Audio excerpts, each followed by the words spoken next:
मेरा भाई थोड़ा अजीब था। उसके जिस्म में लड़कियों वाली लचक थी, लेकिन वह अपने आप को लड़कों के तरीके से ही रखता। शाम को देर से घर आता तो मैं परेशान हो जाती। एक दिन पूछा तो कहने लगा मैं दो दो काम करता हूँ। मुझे हैरत हुई, हमें इतने पैसे की ज़रूरत तो ना थी। फिर मुझे शक था वह झूठ बोलता है। फिर एक दिन मैंने उसका पीछा किया और तौबा तौबा, वह काम पे जाने की जगह रेड लाइट एरिया की तरफ जा रहा था। जब उसके पीछे अंदर चली गई तो मेरे होश उड़ गए, क्योंकि वह तो एक मर्द। मेरा नाम सुमन है। मेरा इस दुनिया में सिवाय मेरे भाई के और कोई भी नहीं था। मेरा भाई मुझसे सिर्फ 1 साल बड़ा था। माँ बाप के जाने के बाद हम लोग किराए के घर में रहते थे। माँ बाबा इस दुनिया से गए तो चाचू ने हमारे घर पर कब्जा कर लिया। बाबा के सामने तो वह कहते थे कि मैं उन बच्चों का बहुत ख्याल रखूंगा, क्योंकि मेरे बाबा काफ़ी बीमार थे। लेकिन जैसे बाबा इस दुनिया से गए तो उन्होंने अपना रंग दिखा दिया। पूरे ख़ानदान में सिर्फ बाबा ने ही अपना घर बनाया था, बाकी सब लोग किराए के घर में रहते थे, इसीलिए उन्होंने फ़ायदा उठाया था। मेरे बाबा की तबीयत बहुत ख़राब थी और एक दिन माँ उनको हॉस्पिटल ले गई, क्योंकि मेरा भाई भी घर पर नहीं था और मैं भी रास्ते में ही हादसा हो गया। बाबा तो पहले ही बिस्तर पर मरे पड़े थे। उनके साथ माँ भी इस दुनिया से चली गई। माँ को कुछ कहने का मौका नहीं मिला। बाबा ने आखिरी सांस लेते हुए भाई से कहा कि अपनी बहन का बहुत ज़्यादा ख्याल रखना, ये तुम्हारी जिम्मेदारी है। मेरा भाई भी कोई बहुत जिम्मेदार इंसान नहीं था, वह अपनी दुनिया में मसरूफ़ रहता था।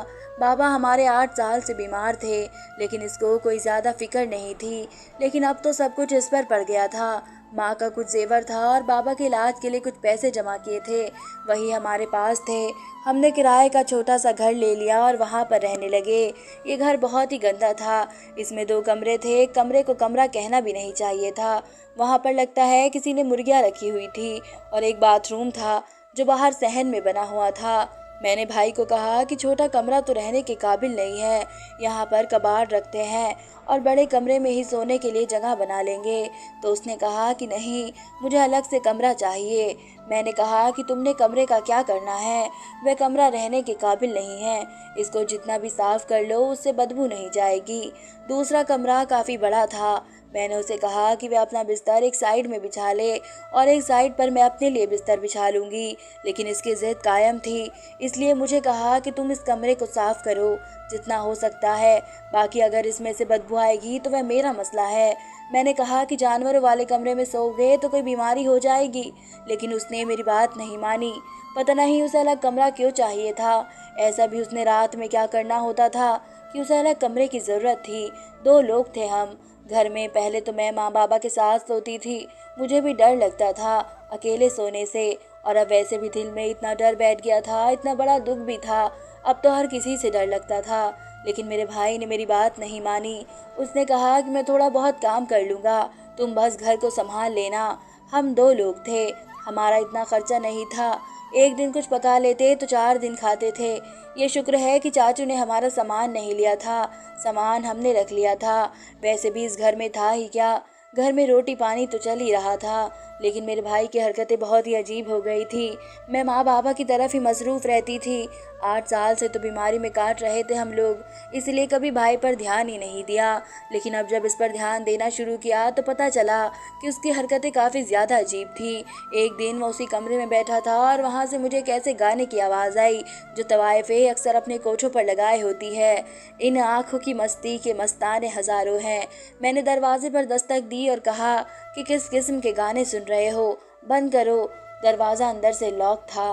उसने दरवाज़ा खोल दिया। मैंने कहा कि दरवाज़ा लॉक करने की क्या ज़रूरत है, तो कहने लगा कि गलती से हो गया था। मैंने कहा कि माँ बाबा को इस दुनिया से गए हुए 2 महीने भी नहीं हुए हैं और तुम गाने लगा कर बैठे हो। तो कहने लगा कि गलती से लग गया था, इसी को हटा रहा था कि मेरा फ़ोन हैंग हो गया और गाना हट नहीं रहा था। मैंने कहा कि किस किस्म के औरतों वाले गाने सुनने की आदत है इसको। मैंने उसे कहा कि इस तरह मत क्या करो। उसने मुझे थोड़ा गुस्से से कहा कि ठीक है दादी माँ, अब तो तुम्हारी बात ही माननी पड़ेगी, मेरे सर पर सवार हो गई हो। मैंने कहा कि सवार होने की बात नहीं है, जो बात गलत है वह गलत है। हमारे दोनों माँ बाप इस दुनिया से चले गए, ये हमारे लिए कुछ छोटा दुख नहीं है, और तुम हो कि तुम्हें गाने सुनने की पड़ी है। उसने कहा कि तुम जो रो रही हो वही काफ़ी है, तो मैं क्या करूं? तुम्हारे आंसू नहीं रुक रहे तो इसका मतलब ये नहीं कि तुम्हें सबसे ज़्यादा दुख है।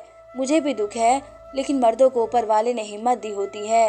वैसे मेरा भाई देखने में तो काफ़ी दुबला पतला लगता था और इसकी दाढ़ी भी अभी तक नहीं आई थी, जबकि 18 साल का हो चुका था। एक दिन मैंने देखा कि मेरा भाई जब काम करके घर आया तो उसके हाथ में एक काला शॉपर था जिसमें डब्बे जैसी कोई चीज़ लग रही थी। मैं हैरान हुई कि मैंने इससे कोई चीज़ मंगवाई नहीं है, लेकिन उसने वह चीज़ मुझे दी भी नहीं और बाथरूम में चला गया। जब बाथरूम में वापस आया तो उसके हाथ में वह शॉपर नहीं था। मैं सहन में बैठकर सब्जी काट रही थी, इसीलिए सब कुछ देख रही थी। मैंने भी उससे नहीं पूछा कि पता नहीं क्या है, शायद उसकी अपनी कोई चीज़ हो, लेकिन अब इस तरह रोज़ होने लगा। वह जब भी काम से आता था उसके पास काले रंग का शॉपर होता था जिसमें कोई डब्बे जैसी चीज़ महसूस होती थी, लेकिन वह इसको बाथरूम में ही छिपा देता था और ख़ुद बाहर आ जाता था। लेकिन अगले दिन जब मैं बाथरूम में गई तो मैंने सारा बाथरूम छान मारा तो वहाँ पर कुछ भी नहीं था। मेरा भाई रात को देर से आता था। मैं उसे कहती कि मैं अकेली हूँ, ज़रा जल्दी आया करो, और वह कहता था कि मेरा काम है इस तरह का। जब पूछती थी तो कहता था कि मजदूरी करता हूँ। मजदूरी का काम रात को कौन करता है, अंधेरे में तो मजदूरी का काम नहीं होता। एक दिन मैं किराने की दुकान पर गई अपनी एक सहेली के साथ।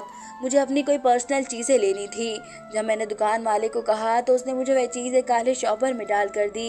इस चीज़ की हर लड़की को ज़रूरत होती है, लेकिन दुकान वाले इसको काले शॉपर में या किसी अखबार में लपेट कर देते हैं ताकि बुरा न लगे। जब मैंने इसकी तरफ देखा तो मुझे ऐसा लगा कि वो शॉपर तो इसके साथ कहीं लग रहा है जैसा मेरा भाई के हाथ में होता है। यहाँ तक कि दोनों शॉपर की शक्ल एक जैसी लगती थी, लेकिन मेरे भाई का उन चीज़ों के साथ क्या काम था। ये तो बिल्कुल ही लड़कियों की चीज़ थी और बहुत ही ज़्यादा सीधी बात थी। खैर मैं वापस घर आ गई। घर आई तो मेरे भाई ने मुझे ढेर सारे पैसे दिए। मैंने कहा ये क्या है, तो कहने लगा ये तनख्वाह है। मैंने कहा कि तुम तो दिहाड़ी पर काम करते हो, वैसे भी पैसे लाते रहते हो, फिर तनख्वाह कैसे मिल गई। तो उसने कहा कि मैं 2 काम करता हूँ।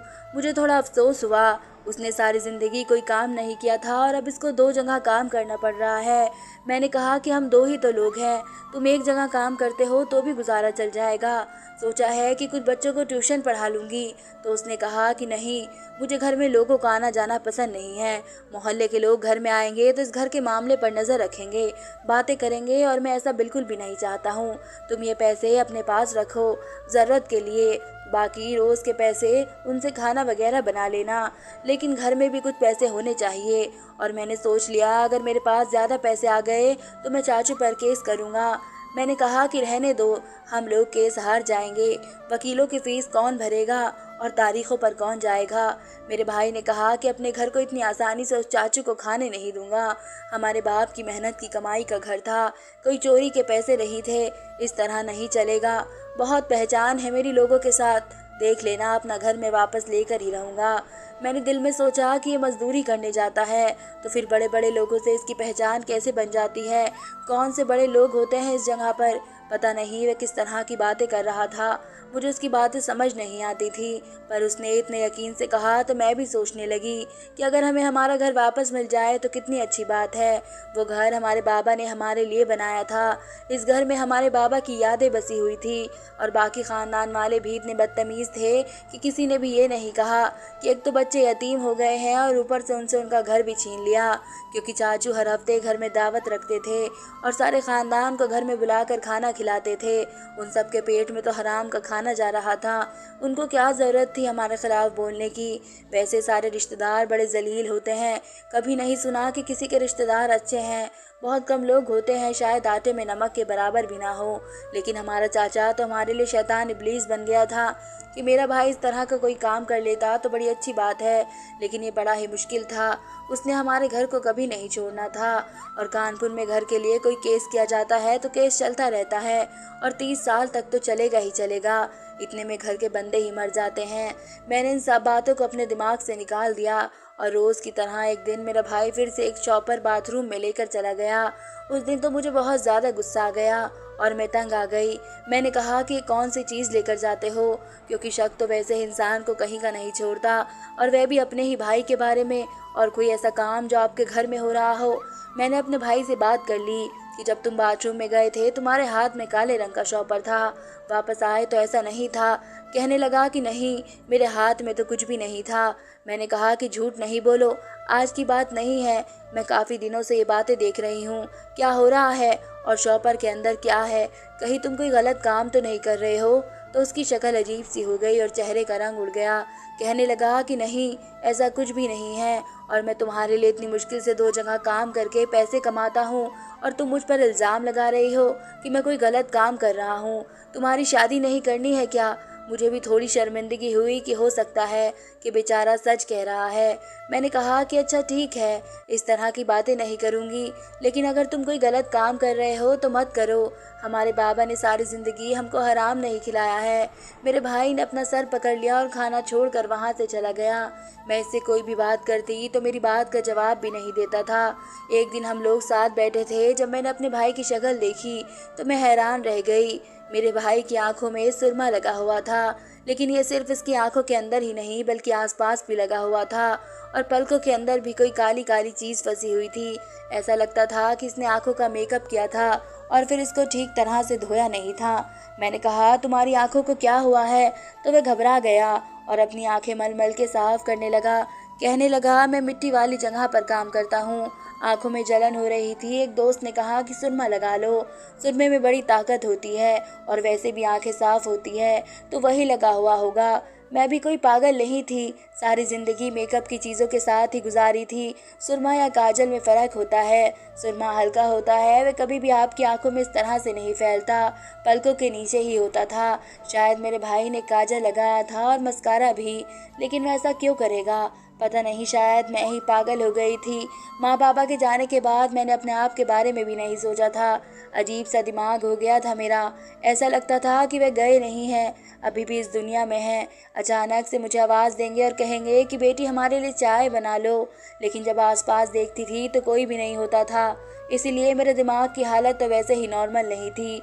मैंने भी इस मामले पर ज़्यादा गौर नहीं किया, लेकिन इसके बाद जो हुआ वह बात नज़रअंदाज करने के काबिल भी नहीं थी।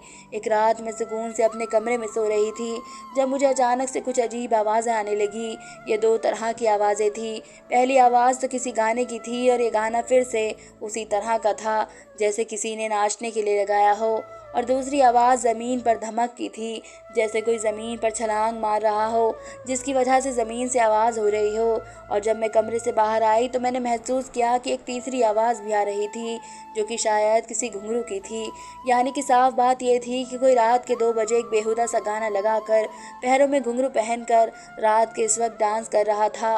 मैं हैरान थी कि कौन हो सकता है। आसपास के घरों में तो इस तरह का कोई भी नहीं रहता था। एक तरफ पंडित का घर था, उनकी बेटियां तो इस तरह का डांस करने के बारे में सोच भी नहीं सकती थी, और दूसरी तरफ तो एक बूढ़े अंकल आंटी रहते थे और ज़्यादा दूर से आवाज़ नहीं आ रही थी। मैं भी नींद में थी, मेरा सर घूम रहा था, लेकिन जब मैं अपने भाई के कमरे की तरफ गई तो मेरे कदमों तले ज़मीन निकल गई, क्योंकि आवाज़ वहाँ से ही आ रही थी और साफ साफ आ रही थी। मैं तो ये सोचने से भी काँप रही थी कि मेरा भाई रात के इस टाइम इस तरह से डांस कर रहा था, वह भी घुंघरू पहन के। क्या मजाक हो रहा था? मैं नींद में तो नहीं थी। मैंने दरवाजे पर दस्तक देना शुरू कर दिया और कहना शुरू कर दिया है, क्या तमाशा लगा रखा है? थोड़ी देर के बाद म्यूज़िक बंद हो गया। इसका मतलब कि वहीं से आवाज़ आ रही थी, और आधे घंटे बाद मेरे भाई ने दरवाज़ा खोला और वह इस तरह से पेश आ रहा था जैसे नींद से जागा हो। मैंने कहा कि तुम क्या कर रहे थे? डांस कर रहे थे? तो कहने लगा कि तुम्हारा दिमाग ख़राब है, मैं क्यों डांस करूँगा? मैंने कहा कि मैं कोई लड़की हूँ जो डांस करूँगा? मैंने कहा कि मैंने खुद आवाज़ सुनी है। इसने कहा कि मैंने अपने फ़ोन पर गाना लगाकर शायद छोड़ दिया था, उसी की आवाज़ होगी, और ख़ुद मैं सो गया था। लेकिन डांस कौन करेगा इस टाइम? क्या पागल हो गई हो? जाओ, मुझे सोने दो। उसने मेरे मुंह पर दरवाज़ा बंद कर दिया। जाहिर है उसके दिल में चोर था, क्योंकि उसने मेरी बात ही नहीं सुनी और मुझे वहाँ से दफ़ा कर दिया। मैं अपने घर में अपने कमरे में आ गई और 2 घंटे तक तो मुझे नींद नहीं आई। सोचती रही कि वह झूठ कह रहा था, कुछ ना कुछ तो करना ही था। मेरा भाई किस किस्म की हरकतें कर रहा था। मेरी माँ भी मेरे भाई को कहती थी कि अपने अंदर कोई मर्द वाली बात पैदा कर, बोलता है तो ऐसा लगता है कोई लड़की बोल रही है, पैसे भी नहीं कमाता है, तेरे अंदर तो मर्दों वाली बात भी नहीं है। अब तो मेरा भाई अच्छे भले कमा रहा था, पर अभी भी उसके अंदर मर्दों वाली कोई बात नहीं थी। मेरे भाई का एक भी काम ठीक नहीं था। इसके घर आने का कोई टाइम नहीं था, कभी आता कभी नहीं आता, कभी मेरे जागने से पहले चला जाता तो कभी मेरे सोने के बाद आता। कभी कभी तो मैं उसको 2 दिन तक देखती भी नहीं थी। खाने का पूछती थी तो कहता था खा लिया।